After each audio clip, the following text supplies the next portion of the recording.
Let's enjoy with study. तो आपकी दिवाली कैसी बनी? आई होप सबकी अच्छी दिवाली बनी होगी और पटाखे वटाखे खूब चलाए हमने। आज भाई दूज है तो हैप्पी भाई दूज सभी को। ठीक है, अच्छे से सेलिब्रेट करो और खुश रहो। और साथ में अब आज से पढ़ाई शुरू करते हैं। बहुत सारी छुट्टियाँ हो गई हमारी ऑलरेडी। ठीक है, तो हमारा सेकंड चैप्टर तक ख़त्म हो चुका था क्लास 11th का। आज हम थर्ड चैप्टर शुरू करेंगे तो जिसका नाम है business risk and nature and causes. ठीक है, तो बिजनेस रिस्क है, उसके नेचर और कॉजेज़ को पढ़ेंगे हम आराम से। ठीक है, तो बिजनेस क्या होता है? Uncertainty is the mother of risk. ठीक है, तो कुछ भी मतलब निश्चित नहीं है, कभी भी कुछ भी हो सकता है। यही क्या होती है? रिस्क होती है, जो अचानक से कभी भी आ जाए। ठीक है, इसका कोई फिक्स टाइमिंग नहीं है ये कब क्या होगा, तो वही हमारी क्या होती है? रिस्क होती है। और बिज़नेस में रिस्क होना तो उसको क्या बोलते हैं? बिजनेस रिस्क बोल देते हैं। तो the possibility of loss in business is called business risk. तो कोई भी मतलब संभावना होना और लॉस की बिजनेस में, वही क्या होती है? हमारी बिजनेस रिस्क कहलाती है। ठीक है, और जो रिस्क है किसी भी टाइप का हो सकता है, जैसे नेचुरल रिस्क हो सकता है, ह्यूमन रिस्क हो सकता है, इकोनॉमिक रिस्क हो सकता है। मतलब कि जैसे कि बाढ़ वगैरह आ जाने से रिस्क होना। ठीक है, कोई आग लग गई, ठीक है, उसकी वजह से सामान ख़राब हो जाना, तो वो भी क्या एक रिस्क है। ठीक है, और जैसे कि ह्यूमन रिस्क में जैसे आता है कि कोई भी हमारा एम्प्लॉय है वो चोरी कर रहा है, कोई हमारे पैसों की चोरी कर रहा है, या फिर कोई इन्फॉर्मेशन लीक कर रहा है, तो वो भी क्या होता है? हमारा ह्यूमन रिस्क। तो वो भी क्या है? रिस्क है हमारा। ठीक है, कंपटीशन होना मार्केट में, ऊपर नीचे हो जाना, तो वो भी क्या है? वो भी रिस्क है। ठीक है, और रिस्क जो है वो कभी भी आ सकता है, कभी भी जा सकता है। इसकी मतलब जाने के लिए हमें एफर्ट्स लगाने पड़ते हैं, पर आना कभी भी आ सकता है। ठीक है, ये उसमें कोई निश्चित नहीं होता है कि अभी रिस्क होगा या नहीं होगा। ठीक है, तो ये चीज़ हम पढ़ेंगे। ठीक है, definition of business risk according to Wheeler, risk is the chance of loss, it is the possibility of some unfavourable occurrence. तो यही समझ लो कि जोखिम नुकसान की एक संभावना होती है। ठीक है, जो कि कभी भी हो सकती है। ठीक है, जो कि अनफेवरेबल है। ठीक है, ये हमारी जो है व्हीलर ने दी थी। फिर सेकंड डेफिनेशन जो है सीओ हार्डी ने दी थी, रिस्क में be defined as uncertainty in regard to cost, loss और डैमेज। मतलब अनसर्टेनिटी है किसके रिगार्ड में? कॉस्ट, लॉस और डैमेज के रिगार्ड में। ठीक है, तो ये कभी भी कॉस्ट, जो कॉस्ट पे हमको रिस्क हो सकता है। ठीक है, लॉसेज हो सकते हैं, डैमेजेस हो सकते हैं। ठीक है, तो ये थी हमारी डेफिनेशन। ठीक है, सेकंड है हमारा नेचर। तो नेचर ऑफ बिजनेस रिस्क क्या है? It is important to understand the nature of risk in order to study business risk. The following are some of the important facts connected with the nature of business risk. तो क्या क्या है? Risk is result of uncertainty. Uncertainty क्या है? तो ये है, risk is the outcome of uncertainty. Uncertainty can either be human, business और नेचुरल। मतलब कुछ निश्चित नहीं है, ये किसी के भी द्वारा हो सकता है, किसी ह्यूमन के द्वारा हो सकता है, किसी बिजनेस के द्वारा हो सकता है, किसी नेचुरल अनसर्टेनिटी के द्वारा भी हो सकता है। जैसे कि ह्यूमन के द्वारा जो है स्ट्राइक और थेफ्ट होते हैं। ठीक है, कोई भी हड़ताल लगा देना, ठीक है, किसी के भी ऊपर, या फिर चोरी कर लेना, तो ये क्या होता है? ह्यूमन के लिए निश्चित नहीं रहता है कि ये सारा काम करेगा या नहीं करेगा। अगर ये करता है तो क्या है? बिजनेस के लिए एक रिस्क बन जाता है। ठीक है, सेकेंड हमारा बिजनेस अनसर्टेनिटी, जैसे कि रॉन्ग असेसमेंट ऑफ डिमांड करना, चेंज इन प्राइस कर देना, तो उससे क्या है? उससे भी हमारे बिजनेस में रिस्क हो जाते हैं। थर्ड है हमारा नेचुरल अनसर्टेनिटी, अर्थक्वेक वगैरह आना है, स्नोफॉल या एपिडेमिक आना। ठीक है, तो ये जो अचानक से बहुत सारी चीज़ें हो जाती हैं, तो वो सब क्या होती है? हमारी बिजनेस रिस्क आती है। ठीक है, व्यापार में जोखिम की जो प्रकृति बताता है। ठीक है, फिर है रिस्क इज़ अनअवॉइडेबल। तो वो कौन सी रिस्क है जो अनअवॉइडेबल है? It is difficult to come out of the intriguing wave of business risk. The only reason of it is that business carried on future in uncertain, yes the risk can be certainly by minimized। तो देखो, जो business क्या है? Business जो है future पे depend होता है। फ्यूचर में क्या अनसर्टेनिटी होंगी हमारे साथ, प्रॉफिट होगा या लॉस होगा, ये किसी को भी नहीं पता रहता। ठीक है, फिर थर्ड है हमारा degree of risk varies with the size of business. ठीक है, तो जो रिस्क है वो साइज ऑफ बिजनेस के अकॉर्डिंग क्या घटता बढ़ता है। जैसे कि छोटा बिजनेस होगा तो कम रिस्क होगा, बड़ा बिजनेस होगा तो बड़ा रिस्क होगा। ठीक है, फिर फोर्थ है इसमें profit is consideration of risk taking. तो रिस्क लेने की कैसी मतलब कंसिडरेशन होती है, मतलब कि अगर प्रॉफिट हमको लेना है तो कितना रिस्क लेना है। तो इसका सीधा सा है कि तुम ज़्यादा मतलब जोखिम लोगे तो संभावना है कि आपको ज़्यादा प्रॉफिट हो। ठीक है, क्योंकि जैसे कि हम हम ज़्यादा रिस्क लेंगे किसी भी चीज़ का, तो हम उसमें पूरी कोशिश करेंगे कि हम उसको कुछ भी हम उसमें गलती ना करें, ठीक है। जब हम गलती नहीं करेंगे तो हमको ज़्यादातर संभावना किसकी होगी कि हमको उसमें प्रॉफिट मिलेगा, ठीक है। तो ये 4th पॉइंट पता। Risk depend on the nature of business. तो रिस्क जो है वो किस पे, नेचर जो बिजनेस का जो नेचर है उस पर डिपेंड करता है। जैसे कि the amount of risk depend on the nature of business in the business daily utility things like salt, pulses, आटा वगैरह जो होता है। मतलब कि इसमें ये बोला है कि जो डेली बेसिस के सामान होते हैं, अगर उनको देखा जाए, उनको अगर हम सेल आउट करते हैं तो उन पर जो है उनका बिजनेस करते हैं तो उनमें रिस्क की जो संभावना होती है वो कम होती है, बजाय कि जैसे फैशन वगैरह की जो चीज़ें होती हैं, जो कि फ़ैशन जो है जल्दी जल्दी चेंज होता रहता है, तो फैशन में जो है ज़्यादा संभावना होती है रिस्क की, जबकि जो डेली यूजेस के जो सामान होते हैं, डेली यूटिलिटी वाली थिंग्स होती हैं, उनमें जो कम संभावना होती है। तो ये जो रिस्क जो डिपेंड करता है कि बिज़नेस किस तरीके का है आपका, ठीक है। इसके बाद है हमारा कॉजेज़ ऑफ बिजनेस रिस्क, ठीक है। तो क्या क्या कॉजेज़ हैं। तो business risk are created by many human and natural powers. Apart from this there can be many other causes. For example physical causes हो सकते हैं, इकोनॉमिक हो सकता है, गवर्नमेंट पॉलिसीज़ हो सकती हैं। तो बहुत सारी चीज़ें होती हैं जो कि क्या करती हैं, बिज़नेस को अफेक्ट करती हैं, बिज़नेस को रिस्क देती हैं, ठीक है।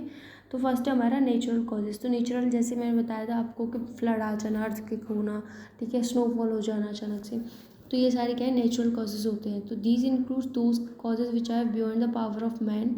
Man can only think about them, can not say anything definitely about them to check them, it's simply impossible. They can be divide to 3 parts. 3 part में इसको डिवाइड किया नेचुरल कॉजेज़ को, जो कि व्यक्ति के सोचने के बाहर होता है। कि जैसे कि सीजनल चेंजेस आ जाना, जिसमें कि क्या होता है, अचानक से बाढ़ आ गई या अचानक से स्नोफॉल हो गया, जैसे कि इस टाइम पे हुआ। अभी जो जैसे चल रहा था कि अचानक से बिना मौसम के बारिश हो गई, तो वो क्या है, सीजनल चेंजेस है, ठीक है। तो अब सेकेंड है हमारा geological changes taking place in the womb of the earth use cause great loss. The earthquake tremors destroy huge buildings in the twinkling of an eye. मतलब ये कि जियोलॉजिकल चेंजेस वो होते हैं जिनमें क्या, अचानक से कुछ भी चेंज हो जाना, एकदम से सारी चीज़ें ख़राब हो जाना, ठीक है। जैसे कि अगर कहीं पे अर्थक्वेक आ जाता है अचानक से, तो जो बिल्डिंग है या फैक्ट्री है, ठीक है, वो अचानक से हमारी डिस्ट्रॉय हो गई, ठीक है। तो ये तुम्हारे जियोलॉजिकल चेंजेस, मतलब कि जो भौगोलिक जो स्थिति है वो पूरी पूरी बदल जाना, ठीक है। थर्ड है हमारा अदर नेचुरल कैलेमिटीज़। तो these natural calamities including lighting हो सकता है, adverse changes in the atmosphere हो सकता है, locust attack on the standing crops हो सकता है, ठीक है। बहुत सारी चीज़ें हैं इसमें, तो इसमें हम सारी मान लेते हैं, जैसे कि फ्लड्स आना, अर्थक्वेक आना, ठीक है, लाइटनिंग होना, लोकस्ट अटैक होना स्टैंडिंग क्रॉप्स पर, ठीक है। तो ये सारी चीज़ें हम किस में पढ़ेंगे, अदर नेचुरल कैलेमिटीज़ में हमने पढ़ ली हैं, ठीक है। फिर इसके बाद है हमारा ह्यूमन कॉजेज़। तो ह्यूमन कॉजेज़ क्या क्या होते हैं, मैंने जैसे आपको हिंट में बताया था स्टार्टिंग में, जैसे चोरी कर लेना है कि, ठीक है, किसी इन्फॉर्मेशन को लीक कर देना, ठीक है, और मार्केट में क्या चल रहा है क्या नहीं चल रहा है वो सारी चीज़ें छुपाना, ऐसी चीज़ें भी क्या करती हैं, ह्यूमन कॉजेज़ में आती हैं। स्ट्राइक कर देना, ये सारी चीज़ें ह्यूमन में आती हैं, ठीक है। Human को man has an important role to play creating business. It includes all the causes born out of human carelessness, dishonesty, impatience, lack of intelligence. ये सारी चीज़ें क्या है, ह्यूमन कॉजेज हैं, ये कॉज हैं, ठीक है।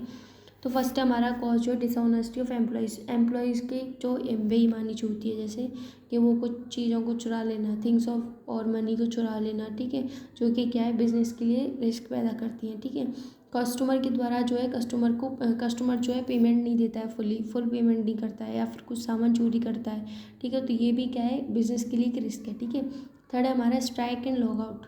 तो स्ट्राइक कर देना कि अगर जैसे कि जो हमारे वर्कर्स होते हैं उनको उनके अकॉर्डिंग का बोनस नहीं मिल रहा है, या फिर उनके अकॉर्डिंग की पॉलिसीज़ नहीं है, तो क्या हो जाता है, स्ट्राइक हो जाता है, वो काम बंद कर देते हैं, या फिर इस तरीके का काम करते हैं जिससे कि जो ओनर है उसको क्या है, नुकसान होता है, यानी कि बिज़नेस को नुकसान होता है, ठीक है। तो ये हमारे स्ट्राइक एंड लॉकआउट में। फिर आता वर्किंग केयरलेसली। यहाँ पे क्या है, लापरवाही देना, जैसे कि जो वर्कर्स के लिए कोई मतलब कोई उनके ऊपर इंचार्ज नहीं है, वर्कर्स जो है ऐसे ही काम कर रहे हैं, लापरवाही से काम कर रहे हैं, एम्प्लॉय लापरवाही से काम कर रहे हैं, जैसे कि धूम्रपान वगैरह होता है, जैसे बीड़ी सिगरेट वगैरह होते हैं, वो उसका यूज़ करते हैं, और कोई भी सामान ऐसा है जो कि अगर उन वहाँ पे बीड़ी सिगरेट पी जाए तो वो सामान जल सकता है। अगर वहाँ पे ऐसी चीज़ें करी जा रही हैं, जैसे कि रिफाइनरी है, तो रिफाइनरी में अगर हम बीड़ी सिगरेट पियेंगे तो वहाँ पे क्या है, एक डर है कि वहाँ पे वो चीज़ें बेकार कर सकता है, ठीक है, जो रिफाइनरी फट सकती है उससे, ठीक है। तो वहाँ पे क्या है, इन चीज़ों के लिए मना होता है। अगर वहाँ पे अगर लापरवाही करते हैं तो क्या हो सकता है, कोई भी अनसर्टेनिटी हो सकती है, तो उसके लिए क्या होनी चाहिए, लापरवाही नहीं होनी चाहिए। पर लापरवाही के कारण क्या है, कुछ बहुत सारे हमारे रिस्क जो है उत्पन्न हो जाते हैं, ठीक है। थर्ड है हमारा इकोनॉमिक कॉजेज़। तो इकोनॉमिक कॉजेज़ में आते, they are related to the changes taking place in the market, ठीक है। ये जो है मार्केट से रिलेटेड है, ठीक है। द फॉलोइंग चेंजेस, इसमें क्या है, change in fashion. Change in fashion का मतलब है कि कस्टमर का जो टेस्ट है वो चेंज हो जाना, ठीक है, क्योंकि फैशन है वो चेंज होती रहती है और उसके हिसाब से कस्टमर का भी जो टेस्ट है वो चेंज होता रहता है, ठीक है। तो एकदम से सारा स्टॉक बनता है और एकदम से कस्टमर का चेंज हो जाना, मतलब टेस्ट चेंज हो जाना, तो जो स्टॉक है वो बेकार हो जाता है, ठीक है। तो वो भी क्या है, इकोनॉमिक कॉजेज़ है। Change in prices, the economic risk is also created because of fluctuation in prices. जो प्राइजेस का ऊपर नीचे हो जाना वो भी क्या है, इकोनॉमिक रिस्क होता है, ठीक है, क्योंकि ये क्या है, फ्लक्चुएट करता है जो प्राइस है, और उससे क्या है, जो हमने कीमत अपने सामान की रखी है उसमें कभी कभी कम कीमत भी पे भी हमें बेचना पड़ता है। तो वो क्या है, चेंज इन प्राइस की वजह से हमको इकोनॉमिक कॉजेज, इकोनॉमिक रिस्क होता है, ठीक है। Providing facility to the consumer, sorry हमने ये छोड़ दिया, इफेक्ट ऑफ कंपटीशन। जो कंपटीशन का जो है, इसमें जो है, if traders lower the price है his articles in the market competition demand then the other trader should also lower the price of their product. जैसे कि कंपटीशन की वजह से भी क्या है, हमको इकोनॉमिक रिस्क होता है कि किसी दूसरे व्यापारी ने कुछ सामान के जो प्राइसेस हैं वो कम कर दिए हैं, तो हमारा प्रोडक्ट चाहे कितने का भी है पर हमको भी उसके प्राइस जो है कम करने ही पड़ेंगे, क्योंकि अगर कस्टमर को जहाँ कम मिलेगा वही क्वालिटी मिलेगी तो वहाँ से खरीदेगा, इसलिए हमको भी कम करना पड़ेगा, तभी कस्टमर जो हमारे पास भी आएगा, ठीक है। अगर हम अपना प्राइस ऊपर ही रखेंगे तो कस्टमर हमारे पास आएगा नहीं, और उसकी वजह से क्या होता है, इकोनॉमिक रिस्क जो है पैदा होता है, ठीक है। फोर्थ है हमारा providing facilities to the consumer. कुछ बड़े व्यापारी होते हैं जो क्या करते हैं, फैसिलिटीज़ प्रोवाइड करते हैं कस्टमर को, और इस वजह से क्या है, कस्टमर उनके कंटिन्यूसली उन्हीं के पास आते हैं। तो अगर हम वही चीज़ हम नहीं करेंगे तो कस्टमर हमारे पास बिल्कुल नहीं आएगा, इसलिए हमको उनकी देख के, मतलब जैसा कि वो कर रहे हो उनको हम वो ज़्यादा करते तो हमको भी करना पड़ता है ताकि कस्टमर बना रहे, ठीक है। वो फैसिलिटीज़ हमें भी प्रोवाइड करनी पड़ती हैं, और उसकी वजह से क्या होता है, इकोनॉमिक रिस्क होता है, क्योंकि वो तो बड़ा व्यापारी है, उसके पास उतना पैसा, पर हमारे पास उतना पैसा नहीं है, तो हमको पैसा देना पड़ रहा है, उसकी वजह से हमारे क्या हो रहा है, इकोनॉमिक कंडीशन जो वो ख़राब हो रही है, मतलब इकोनॉमिक रिस्क हो रहा है, ठीक है। तो ये इसमें ये पॉइंट है। फिर अदर कॉजेज़ आ जाते हैं हमारे कुछ, तो नेचुरल कॉजेज़ जैसे मैंने बताया कि जो अर्थक्वेक वगैरह की वजह से, या फिर कुछ मशीन्स वगैरह ख़राब हो जाना उसी टाइम पे, वो क्या होता है, हमारा नेचुरल कॉजेज़ होते हैं। They include the loss cause due to natural tendency, some defects of in this things and machines. They include the quick damage to perishable things and the wear and tear of machines. वही कि मतलब कुछ भी अचानक से हो जाने के कारण फिर हमारी मशीन्स वगैरह ख़राब हो जाती हैं, तो वही क्या होता है, हमारे नेचुरल कॉजेज़ में आता है।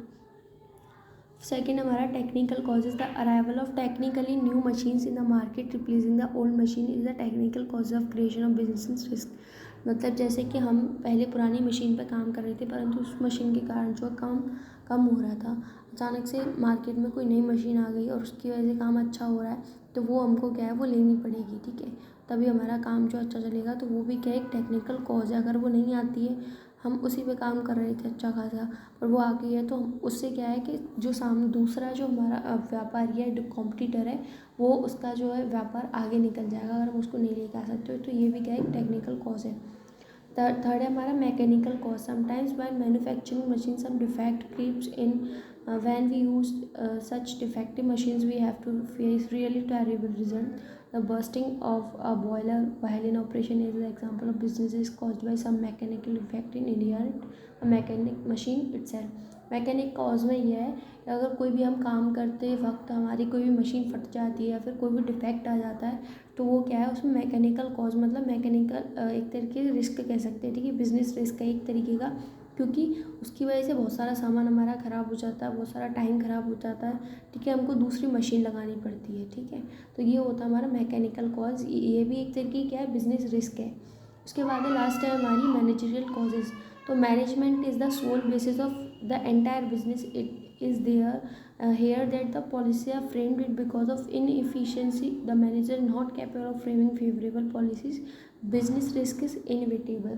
मतलब कि मैनेजरियल कॉजेज़ है कि जो मैनेजर होता है उसको सारी चीज़ों को, जो मैनेजमेंट पूरा होता है उसको सारी चीज़ों को हैंडल करना आना चाहिए, उसको पॉलिसीज़ वगैरह सारी चीज़ें इस तरीके से बनानी चाहिए सारे सबके फेवर में हो, बिजनेस के फेवर में भी होनी चाहिए और एम्प्लॉय वर्कर्स के भी फेवर में होनी चाहिए।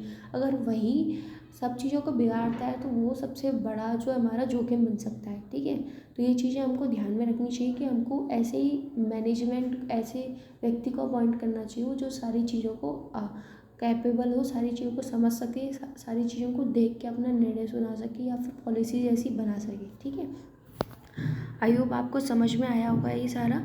तो अब मेरी थोड़ी तबीयत ख़राब थी, इस वजह से थोड़ी लेट वीडियोस डली और कुछ फेस्टिवल भी आ गया बीच में, इस वजह से। ठीक है, तो आई होप आपको अब से कोई भी दिक्कत नहीं होगी। तो प्लीज़ आगे से कोई भी दिक्कत नहीं होगी तो आप पढ़ाई कंटिन्यू करो और नेक्स्ट टाइम 12th क्लास की वीडियोस भी हम डालना शुरू करेंगे। ठीक है, तो चैनल को सब्सक्राइब, शेयर, लाइक और सब कुछ कर देना जो भी है मेरी वीडियोस को। ठीक है, और ध्यान से पढ़ना और अपनी सेहत का ध्यान रखना। Thank you. हरे कृष्णा।